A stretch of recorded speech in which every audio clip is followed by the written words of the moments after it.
Hi, I'm Steve Good and welcome back to my Scrollsaw Workshop. Out in the shop tonight to show you a couple tips that readers have sent in that I thought I would share with you.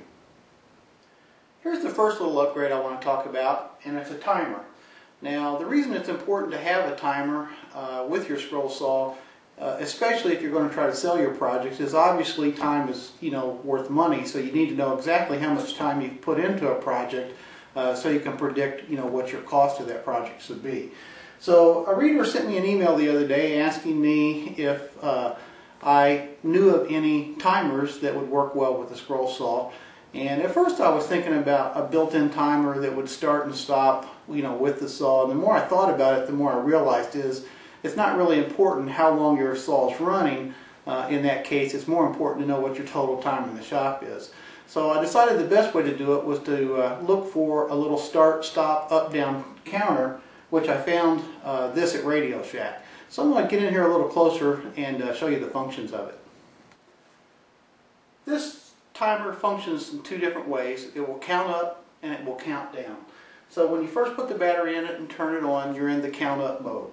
And you just simply hit the start stop button and you can see the counter will start counting up and it will count up to 10 hours. If in the middle of the project you need to leave to go to the store or whatever, you can simply hit the stop button. The time will remain on the screen, and then when you return you can start it again and it'll keep your total accumulated time. When you finally have your project finished and you've written down your time, you just simply hit the clear button. The other use that I thought that this came in pretty handy is a lot of times when I get out in the shop I lose track of time. And it's a good idea to get up and get away from the saw every half an hour or so, or maybe even every 20 minutes, just to keep that fatigue from setting in and causing you to make more mistakes. So on this particular timer, it has a 10-key function where I could simply key in 20 minutes, hit start, and at the end of that 20 minutes, an alarm will go off and remind me that it's time to get up and take a break. So if you're looking to sell your projects at craft shows, again, it's a great idea to keep track of the time it takes you to make those projects so you can get a better idea of what you should charge for them. I wanted to have my timer up here nice and high where I would remember to start and stop it. It's pretty much as I sit here in front of the saw, it's right in front of my face, so it's easy to keep an eye on. I mounted mine on the lamp that I have attached to the DeWalt, and obviously you could set this timer on a table or mount it anywhere you like.